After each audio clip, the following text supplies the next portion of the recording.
Thank you very much, Paul.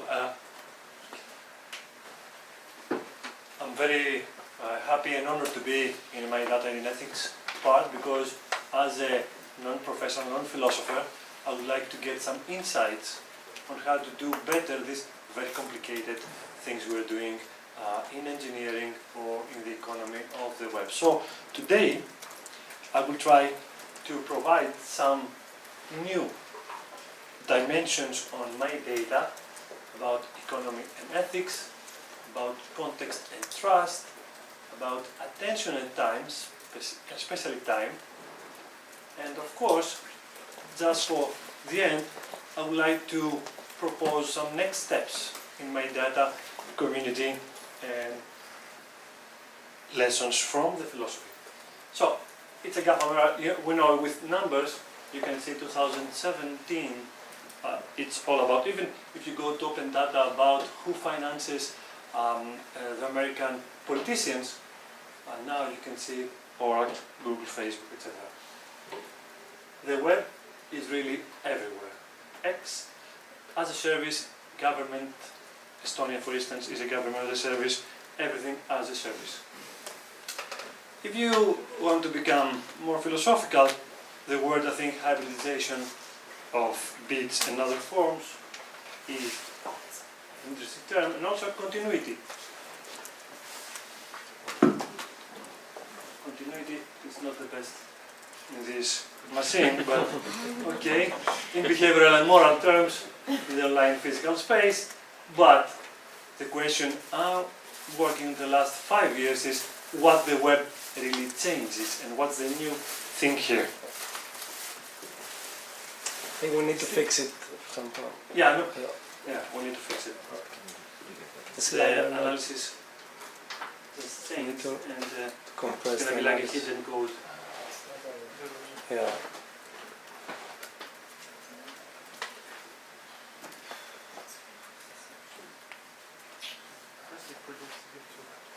It's very high.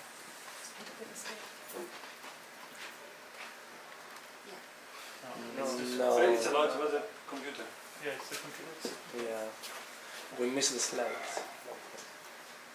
So the resolution on the screen, on the external screen. Do you want to restart the presentation or something like that? Oh, then it was. Yeah. Yeah. Let's try that. Okay. Okay. It's automatically. Still the same. It adapts automatically. Yeah. Okay. So, do you want to? No. Why don't you just? Oh, I'll try to improvise. No, Okay. Okay. If you go back to the non-slide view, Yeah, no Yeah. slide. Yeah, great, you that's can another. see it. Okay. All the magic Yeah. is gone. All right. All the magic will gone, but no problem. I'll try to add some extra magic. Okay.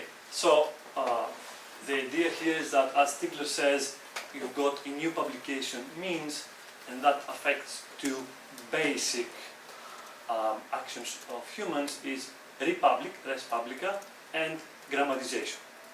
My point of view is that now the web and online data change friendship, governance, everything.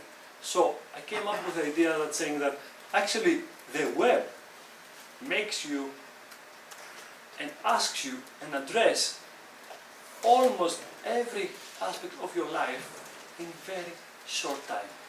That's a new thing. And really the question is now rephrased, but it's the same. Writing extends or manipulates minds. That's the question behind our approach. Whether it's alphabetical or written in period or in silicon, writing is the same, and we've got the same question like Socrates accused sophists about manipulating minds, and now we're discussing about GAFAM manipulating minds. So now we think that we need a new approach to address the same question, because things have been changed, and one of the ideas can be framed in the new digital enlightenment question: how we can enable light instead of dark. And then another interesting term is philosophical engineering. Not only, the idea here is that because the changes are so big of engineering things on the web, you need to be aware about the consequences. So you have to have a panoramic view that philosophy provides you in such a case. Now, in economy, the most important factor used to be land, then it became capital, then money capital, and now it seems online data is the most important factor, building on the other, of course, factors. And I feel now, I think every day even more, that we are in the early stages of industrial revolution where our grandfathers believed that having a big factory with big chimneys, it was blessing. Plastic was magic. And it took us some time to see that there are some problems. Now, we think that there's a problem. The majority of users, they see that something is wrong, they don't get what is wrong exactly. So they can hear the noise, they can smell, but they don't know exactly where this smell is coming. And that's why we are trying here in our community to give a shape in this smell. And the problem here is that we've got really a broader effect. It's not so linear as it was in the green and the climate change or the green development. So, in the economy, let's put just two things in order. First of all, we've got the commodification ideas. All this conference we learned about that, but we've got three types of problems: practical, economic, and moral. Practical, as just in the plenary, we understand that again you cannot own data. So, speaking about data ownership is more than not very practical in legal terms. And some economics here. Online data are not excludable and non-rival, and also that answers the previous discussion. Privacy, yes, could be considered also as public good, not only private good, meaning that if you totally abolish your privacy, you not only harm yourself, but you harm also the others. So you have to legislate and consider also privacy as a public good. And we need to understand, as it is in the rest of the life, some things are not for selling, like for instance human organs for transplant, toxic waste, etc. And we have decided not to sell, not because the market is failing, but there's something intrinsic on that concept, on that human action that not allow us to do so. So I will focus on these two aspects. First of all, context-aware personal data management, and about discussion about attention. I find very interesting the definition of context-aware PDM because it's closer to real life. People, as we work every day, actually we have multiple ways of present ourselves in different contexts. And what the web and online data did, disrupted that smooth line that from experience as human beings we're building every day. In our family, we've got very certain ways of exposing ourselves. But in our professional life, totally different. Or even in a bar, we can say our life in a stranger. So context-aware systems are very important. And this definition has a room for application. And in this system, trust and user-centered data management are important. So I think it could be interesting to see how it applies to my data, how it enriches my data. So let me now focus in the second part, attention. As we have seen, there's a really enormous attention demand from human beings. So we have so many things to see around. And if you have heard about the On Life Manifesto initiative of European Union and Floridi is leading, they propose that attention capabilities should be a fundamental right, like not selling organs, etc. And I was working these years to answer why, because I think philosophy needs to give some answers on something that it seems nice and good to us. So I went back to this big fight between Bergson and Einstein here in France. And I really believe that Bergsonian time, and I'll just go very briefly to discuss what is Bergsonian time, is closer to the online time. Bergson says something that is really very familiar to us. Time is very subjective. Actually, if we want to define it, is how we evaluate durations of time. And we try to forget all the bad things, or we feel that 1 hour of happiness in less than 1 minute to our life. You know that in some airport crashes, some people got white hair in 10 seconds because of stress.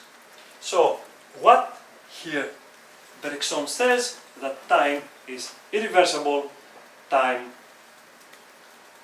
is related to memory and consciousness. So this ordering and evaluation of time durations, it is related to memory and consciousness. So the Bergsonian time for me has 5 interesting characteristics: indeterminism, heterogeneity, irreversibility, and of course it is the time of social systems and not of physical systems like Einstein's. And just make a big jump and look the analogy. Actually, online marketers, what they're doing, they're getting our visiting durations in different websites, and of course the actions we perform, they evaluate them and they reconstruct our profile. So actually they reverse engineering our consciousness and our minds in that way, by controlling the online time. This is part of a bigger theory we have created about online web, being and time. But I would just want to refer on that because it stresses why attention capability is a fundamental right and why time is important. So, in the web, durations are becoming discoverable, observable, traceable, processable, and massive. So, we actually have the potential to reverse engineer consciousness and memory. I've been in some presentations of search engines, and they say with 10 or 20 queries on the online, on the web, we can reconstruct the biggest part of your consuming behavior. If I want to be up to date, is exactly what Amazon now is doing. Amazon bought groceries in order to understand your consumer behavior in the physical space in order to fuse it with online. Okay, if we will discuss more on that, I will be really happy to do so. So, just to put them now in framework, Hiro Nohara, a great thinker in online privacy, has conceptualized privacy in 7 different aspects. Conceptualization, I tried just to give you a flavor of 4 concepts: empirical facts, phenomenology, It was a great discussion before from Michael. Preferences, norms, law, and rights. And I will go to the next part, which is saying that, of course, if you want to elaborate and discuss more on that, I would like to be punctual with my time. And what I really believe my data now needs, of course, stronger theory connected to action and to practice in economy, in law and engineering. And in this conference, you can find, I think, these ingredients. We need to work better on the gluing of this. And I think this is the hard part, to become part of the agenda. As data became part of the agenda, actually open data became part of the agenda, I think my data has to be part of the agendas. And my pyramid on that is, when it studies, for instance, the idea of digital enlightenment question. Of course, there are many different studies here, at least 10 different disciplines can contribute it. Then we've got engineering, we've got a great set of policies in the European Union. This is what we're missing. And I've got a slide on that. And of course, constitutional rights like the fifth freedom, which is also a great idea. I think we're missing one more concept that politicians and businessmen understand. This is the growth concept. As we have built the concept of green growth because of pollution, sustainable way of developing our countries, our lives, I think we need to build a new way of growing our lives. And I'm not good in names, but I will try that. So my cuts on that is that we would like to introduce the idea of PEP growth, a growth based on the fair use of algorithms and data. So the idea is that philosophy can really contribute on the discussion by mixing the puzzle and provide ideas in both directions. Thank you very much for your attention.